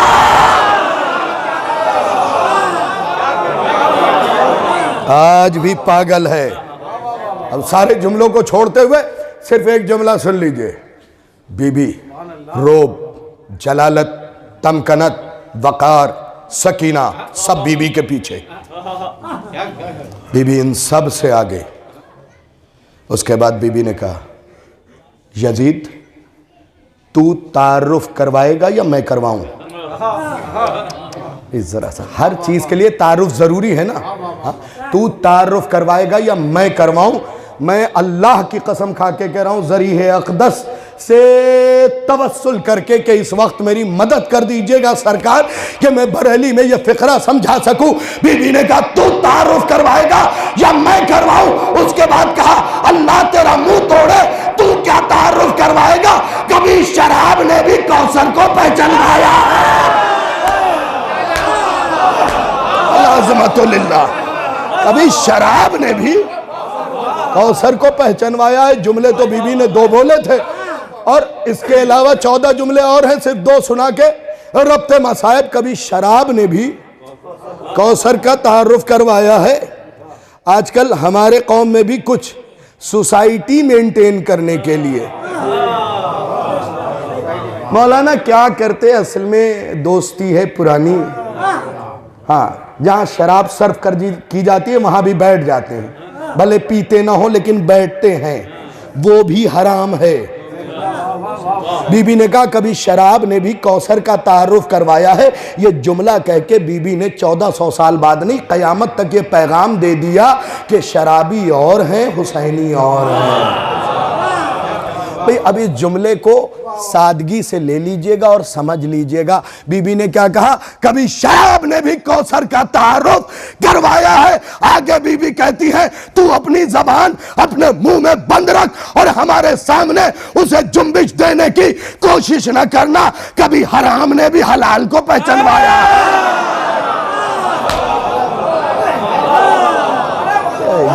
ये बात थी, ये बात थी। अब सुनिए फिक्रा, ये फिक्रा बीबी से पहले अली ने बोला है। जब फकीर शाम ने अली को खत लिखा कि हम क्यों लड़ रहे हैं, ये दूर तक ताना भी है, इशारा भी है, इसलिए कि कुछ लोग जबरदस्ती की कोशिश कर रहे हैं सैयद बनने की। उन लोगों से शाहिद रिजवी का भरपूर जुमला और भरपूर हमला कान में फूंक दीजिएगा। ऐसे नासमझों की पीठ थपथपा के कहिएगा, चाहे जिस उम्र का हो, बेटा सैयद बना नहीं जाता, सैयद पैदा होता है।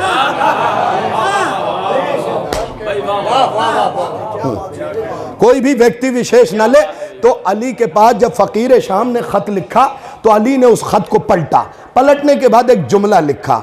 उसने क्या लिखा था पता है? हम लोग क्यों लड़ रहे हैं? जिस खानदान के आप हैं उसी खानदान के हम भी हैं। अली से जो मोहब्बत करता है जितनी, उतनी ऊंची आवाज में जरूर मुझे दाद भी देगा, दुआ भी देगा।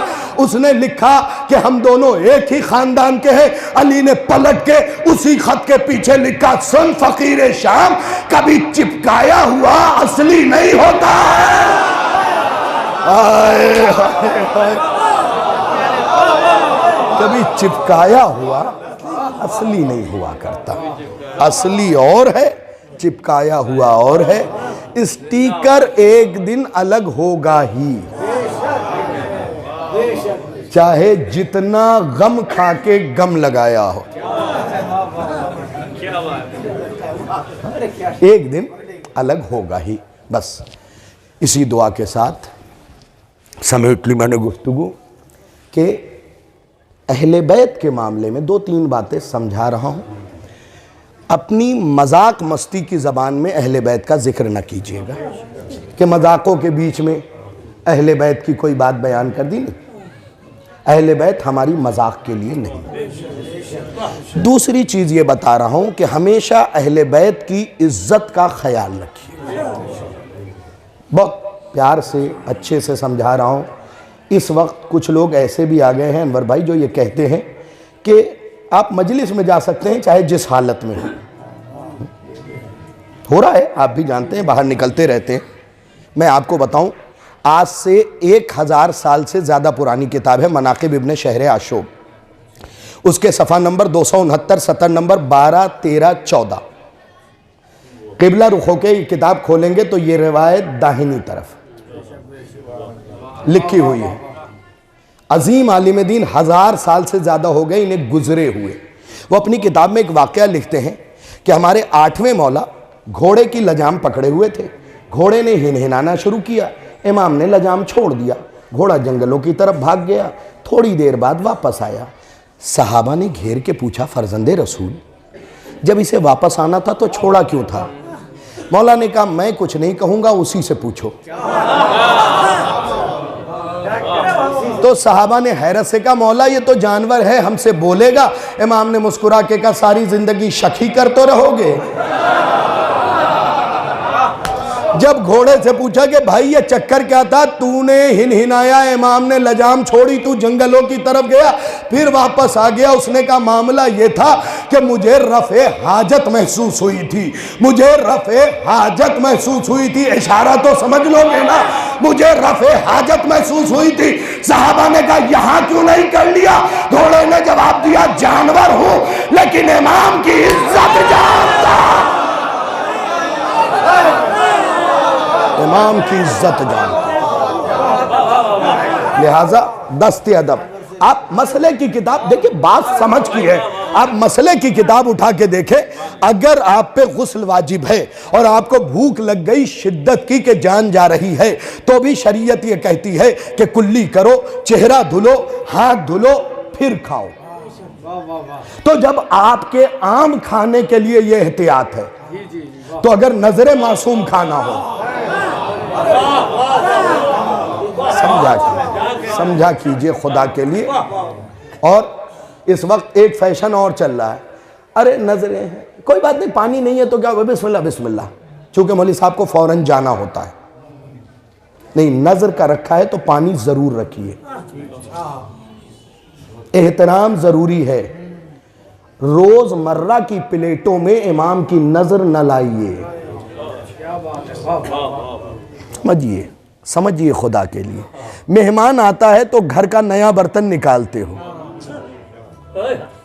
हुसैन की नजर दिला रहे हैं, ये एहतराम की चीज है। अजानो, ये एहतराम की बातें हैं, इसे बरकरार रखिए अपने मजहब के अंदर।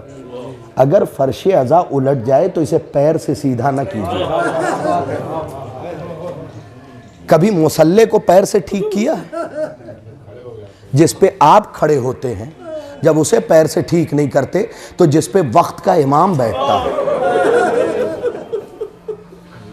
नहीं, खुदा के लिए मैं दस्ते अदब जोड़ रहा हूं। मेरे बच्चों, यकीनन तुम पढ़ लिख के बहुत आगे बढ़ गए हो, लेकिन एहतराम आज़ादारी को फरामोश न करो। अपने माँ बाप को रुसवा न करो। मैं बराबर ये बात कहता हूँ, अपने माँ बाप को रुसवा न करो। मैं नौजवानों से गुजारिश करूँगा, देखो, माँ अगर डांट भी देना तो चेहरा ना उतारना। हर वक्त ये सोचो कि इसने तुम्हें अली की मोहब्बत दी है। कभी गौर किया पूछें ये मेरे नौजवानों, इन बुजुर्गों से पूछना, क्या इनका मसाइब के अलावा रोने का दिल नहीं चाहता है? चाहता है। मैंने न देखा कि किसी बेटे का बाप बेटे के सामने रोया हो। माँ रो देती है, कोई गलत हरकत हो गई, रोने के बाद कहती है इसी दिन के लिए पाला था, इसी दिन के लिए पैदा किया था, तुमने तो मेरी नाक कटवा दी। क्या उस लम्हे बाप को रोना नहीं आता? बहुत आता है, लेकिन बेटे के सामने नहीं रोता। जब मैंने साइकोलॉजी की किताबें पढ़ी तो मुझे यह जवाब मिला कि बाप बेटे के सामने इसलिए नहीं रोता कि कहीं उसकी हिम्मत टूट न जाए। वो अपनी औलाद को कमजोर नहीं करना चाहता। कोई ऐसा काम न करना जिससे वालिदैन को रुसवाई उठानी पड़े। मैं हर मसाइब से पहले ये बातें ज़रूर पढ़ता हूँ।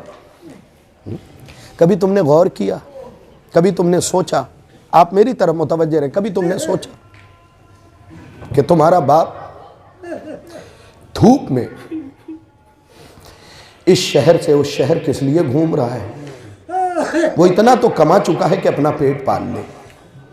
जब मैंने बुजुर्ग वालिदैन को रोक के पूछा, भाई धूप बहुत तेज हो रही है, तो उन्होंने आंखों को भर के कहा, मौलाना अगर मैं बैठ गया तो घर में बच्चा भूखा रहेगा। तुम्हें खबर ही नहीं होती कि तुम्हारे कैरेक्टर को और कैरियर को उठाने में तुम्हारा बाप कितनी बार गिर चुका। उसके सामने भी उसने हाथ फैलाया है जिसके सामने कभी खड़ा होना गवारा नहीं कर।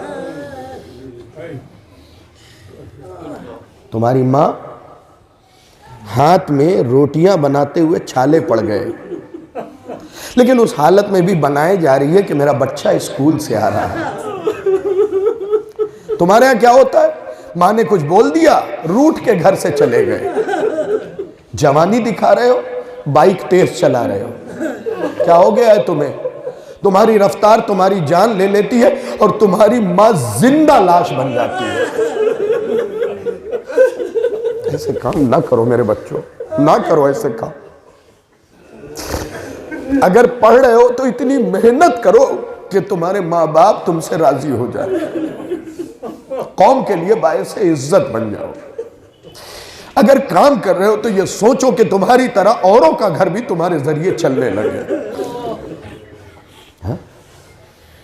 अल्लाह जिनके वालिदैन सलामत है उन्हें सलामत रख, और जिनके वालिदैन दुनिया से गुजर गए, मेरे अल्लाह उन्हें जवारे मासूम में मासूमा में जगह दे। देखो आज तक जो तुमने किया, आज से अपनी जिंदगी को बदल लो, देर कभी नहीं होती। तुम देखो ना, 2.5-3 घंटे पहले आया हुआ हुर अलैहिस्सलाम बनाया हुसैन। जब तक उधर था गुनाहों से लदा हुआ था। सिर्फ अलैहिस्सलाम नहीं बनाया इसलिए कि अर्क़े निदामत, मैं खुदा की कसम गौर कर रहा था कि ये हुसैन ने रूमाल पेशानी पे क्यों बांधा, तो इसकी एक वजह तो मिली कि तीर लगा हुआ था, लेकिन दूसरी वजह जो है वो ये है कि अर्क़े निदामत पेशानी पे होता है, हुसैन ने रूमाल से छुपा दिया कि कोई देखने ना पाए कि हुर कभी निदामत की जिंदगी गुजारे। अल्लाह अपने आप को बदला, हुसैन हुर ने बदल दिया, खुद को बदल लो। बस चंद जुमले मसाइब के पढ़ने, जनाब ज़ैनब के ही पढ़ूंगा। एक खातून के इसाले सवाब की मजलिस है। किस बीबी के मसाइब? जितने जख्म हुसैन के बदन पे हैं उतने ही ज़ैनब के। जरूरी नहीं कि जो नजर आए वही जख्म हो। हाँ, ऊंची आवाज में रोया करे। हुसैन के पूरे बदन पे जख्म थे, ज़ैनब का कलेजा जख्मी था। अजीब अंदाज के मसाइब आपको सुनाना चाहता हूं आज, अजीब अंदाज के। जनाब ज़ैनब सलामुल्लाह अलैहा के मसाइब के चंद जुमले सुन लीजिएगा। इमाम हुसैन, यहां से दुआ कीजिएगा कि मैं मसाइब पढ़ सकूं। इमाम हुसैन जब रुखसत आखिर के लिए आए ना, तो जनाब ज़ैनब के चेहरे का रंग बदलने लगा और हुसैन को लगा कि मेरी बहन मर जाएगी। किसी ने तुम्हारे मजहब के आलिम से पूछा था ना कि जनाब ज़ैनब की शहादत की तारीख बताइए, तो उन्होंने कहा असरे आशूर ज़ैनब की शहादत हो गई थी। लोगों ने पूछा दलील क्या? कहा जिसका हुसैन जैसा भाई चला जाए।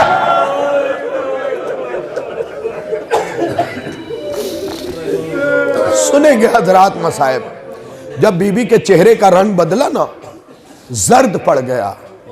मख्तल के जुमले हैं, करबला की तारीख के जुमले, जर्द पड़ गया। तो हुसैन ने, बहुत आहिस्तगी से मसाइब पढ़ूंगा, सर से अम्मामा उतारा, हाथों पे रखा, दुआ कीजिएगा कि मैं पढ़ सकूं, हाथों पे रखा। रखने के बाद कहते मेरे अल्लाह मेरी बहन को सब्र अता कर। बरेली वालों, सरो सीना प्यारा न करना, मेरी बहन को सब्र अता कर।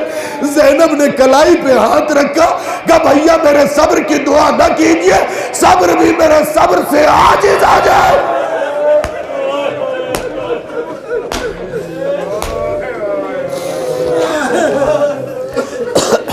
सुनेंगे हजरात, सब्र भी मेरे सब्र से आजिज आ जाएगा।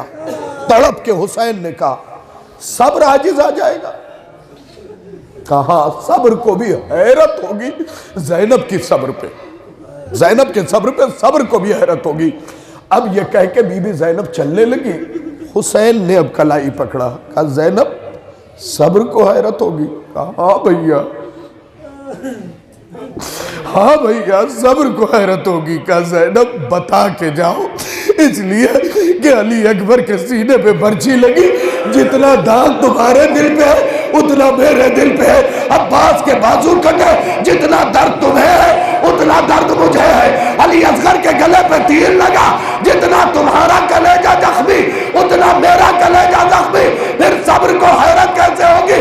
ज़ैनब ने तड़प के कहा भैया पता तो तब चलता ना जब शिबिर का खंजर मेरे गले पे होता।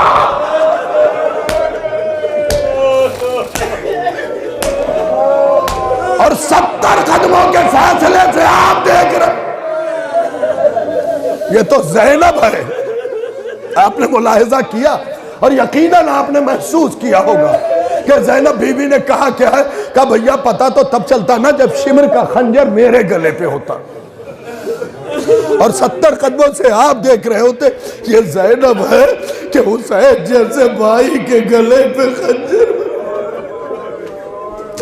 और मैं आवाज दूंगी अम्मा अम्मा ज़ैनब लुट रही है।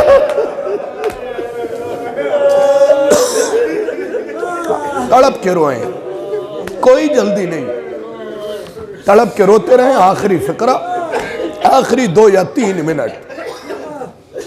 पता तो जब चलता ना जब शिमर का खंजर मेरे गले पे होता और आप खड़े देख रहे होते। ये तो ज़ैनब का मुकद्दर है ना कि शिमर का खंजर आपके गले पे होगा और ज़ैनब 70 कदमों से देख रही होगी और आवाज दे रही होगी अम्मा कब्र छोड़िए। कौन ज़ैनब? सबसे सुना है, वजह बता देता हूं। कौन ज़ैनब?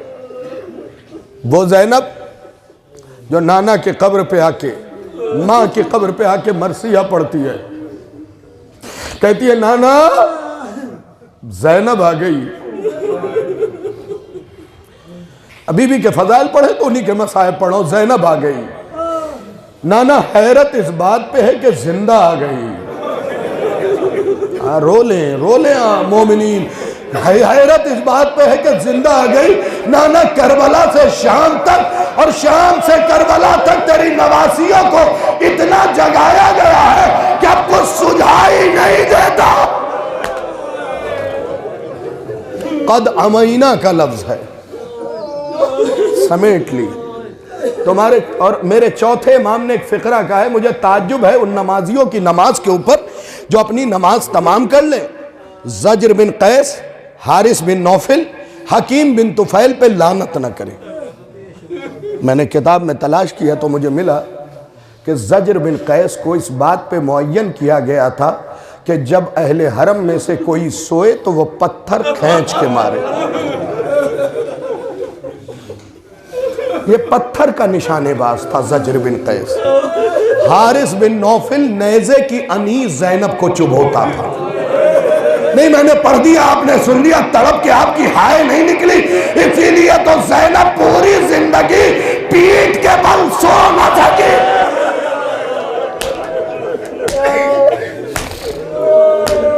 बस उस फिक्रे तक आ गया, याद रह जाएंगे सफर तक ये मसाइब। मुहर्रम के बाद सफर तक ये मसाइब याद रह जाएंगे आपको। जनाब ज़ैनब जब लुट के मदीने पहुंची ना, तो जनाब मुस्लिम की एक बहन है उम्मे लुकमान, मुस्लिम की सगी बहन है उम्मे लुकमान, वो ज़ैनब बीबी से मिलने आई। बीबी ज़ैनब तड़प के रोई, तड़प के रोई। कहो उम्मे लुकमान, अब न कहो ज़ैनब,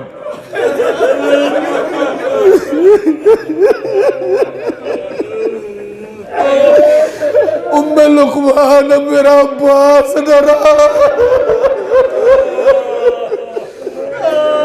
उम्मे लुकमान मेरा अकबर मारा।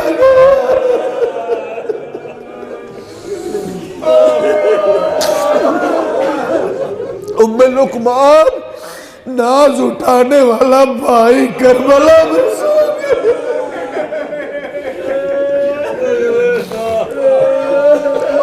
अब एक लम्हे के लिए सुनिएगा भी और पुरसा भी दीजिएगा। उम्मे लुकमान ने बीबी के हाथों को पकड़ा, पता है कलाई पे जख्म नजर आया। उम्मे लुकमान ने तड़प के कहा, बीबी कलाई का जख्म समझ में आ गया। एक जुमले के लिए सारे मसाइब पड़े। बीबी कलाई का जख्म समझ में आ गया, क्योंकि कलाई में रस्सियां बंधी थी। और पूछिएगा समर साहब और दीगर उलमा से कि रस्सी आम रस्सी नहीं थी, रूस से मंगाई गई थी, इसमें लोहे की तार लगे हुए थे। रस्सी जहां बंधी थी वहां का गोश्त निकल। बस ऊंची आवाज में गिरिया करते रहिएगा, अपनी आवाज को रोकिए, उस जुमले को सुन लीजिए। बीबी बीबी कलाई का जख्म समझ में आ गया, रस्सी बंधी। बीबी बाजू का जख्म समझ में आया, रस्सी बंधी, ताजियाने पड़े। बीबी गले का जख्म समझ में आया, राय तो इशरीना निस्वतन फी हिबालतिल वाहिदा, 20 गले एक रस्सी में बंधे हुए थे। अब मैं बरेली सादात से माफी मांग रहा हूं, शियों से माफी मांग रहा हूं, चाहने वालों से माफी मांग रहा हूं। सख्त मसाइब का जुमला। बीबी कलाई का जख्म समझ में आया, बाजू का जख्म समझ में आया, गले का जख्म समझ में आया। बीबी इतना बता दे, चेहरा क्यों जख्मी है? अल्लाह जाने नौजवानों तुम नहीं पहुंच सके, चेहरा क्यों जख्मी है? अब बीबी ने पलट के उम्मे लुकमान से पूछा, उम्मे लुकमान ये बताओ, अगर कोई शख्स तुम्हारे चेहरे की तरफ पत्थर मारे तो क्या करोगी? क्या जल्दी से अपना हाथ अपने चेहरे पे रख लूंगी। ज़ैनब ने तड़प के कहा, जिसके हाथ पसे कर दे बंधे हुए हो, लोग पत्थर मार रहे हो। मैं आवाज दे रही थी, अब्बा मेरे माँ जान।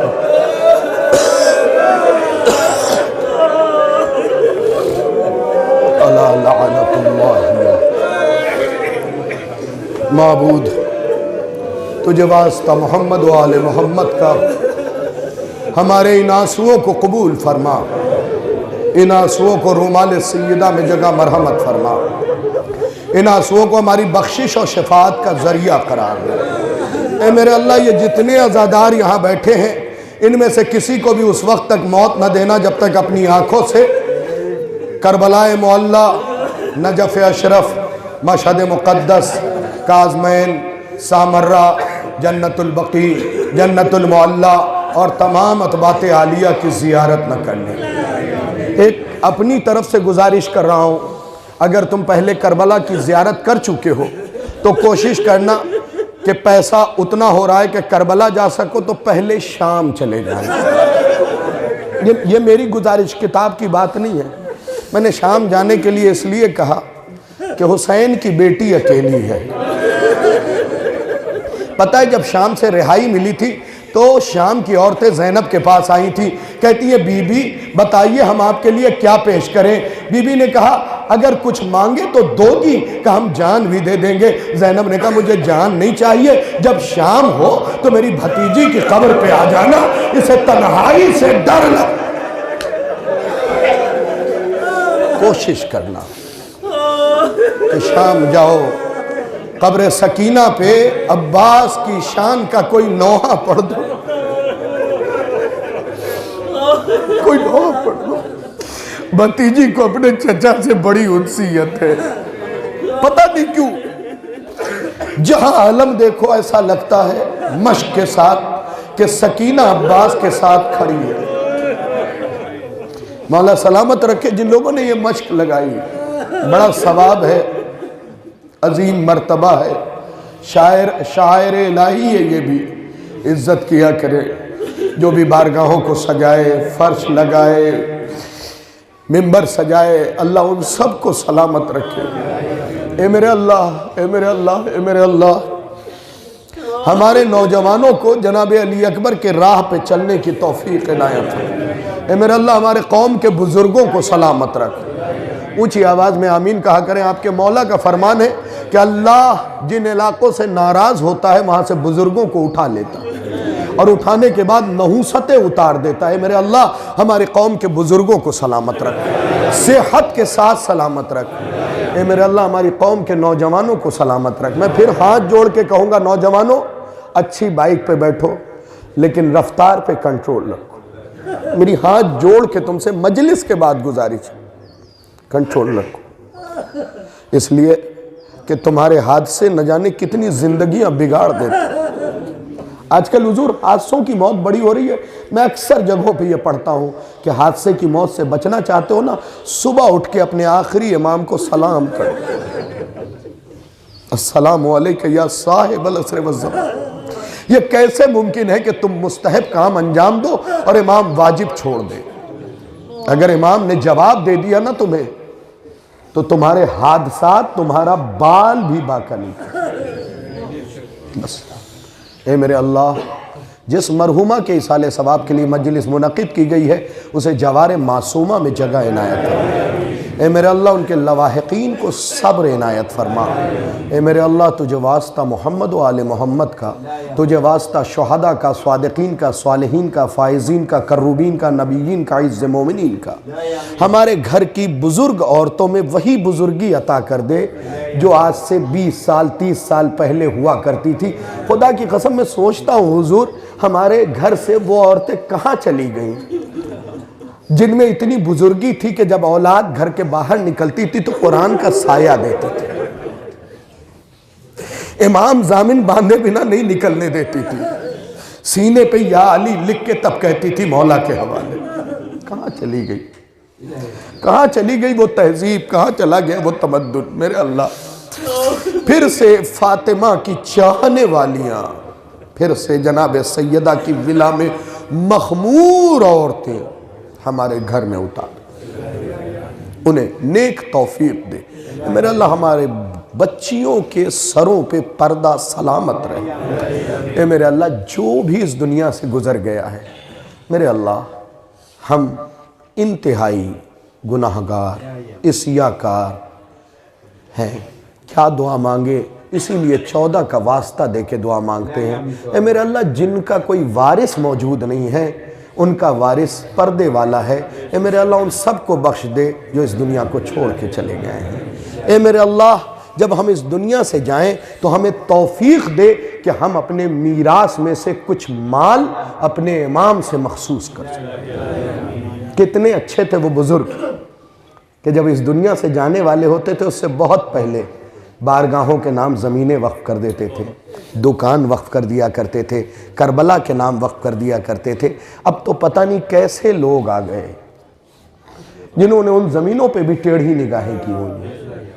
अल्लाह ऐसे लोगों से हमें बचा ले और हमें तौफीक दे कि हम अपनी मीरास में से इमाम का हक़ ज़रूर निकालें। ए मेरे अल्लाह, अतबात की हिफाजत फरमा, उलमाए हक़्क़ा की हिफाजत फरमा। ए मेरे अल्लाह, करोड़ दुआ की एक दुआ, वारिस अमन इमाम ज़मन के ज़ुहूर में ताजील फरमा, हमें उनके आवान व अंसार में शुमार फरमा, परचम इस्लाम को सरबलंद फरमा, परचम कुफ्र व निफाक को सरनिगो फरमा। मुल्तमिस हूँ एक मरतबा सूरह अलहम्द और 3 मरतबा सूरह इखलास की तिलावत फरमा कर सैयदा कमर जहाँ साहिबा की रूह को इसाल कर दें, बिनते सैयद जमशेद अली मरहूम।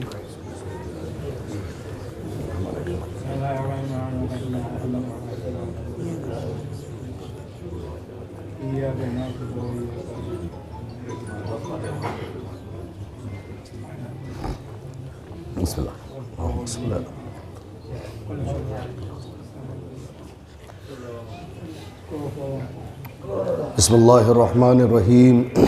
अल्लाहुम्मा कुल्li वलिय्यिकल हुज्जत इब्निल हसन सलावातुका अलैहि व अला आबाइहि फ़ी हाज़िहि स्साअति व फ़ी कुल्लि साअह वलिय्यन व हाफ़िज़न व क़ाइदन व नासिरा दलीलन व ऐना हत्ता तुस्किनहु अर्ज़का तौअन व तुमत्तिउहु फ़ीहा तवीला।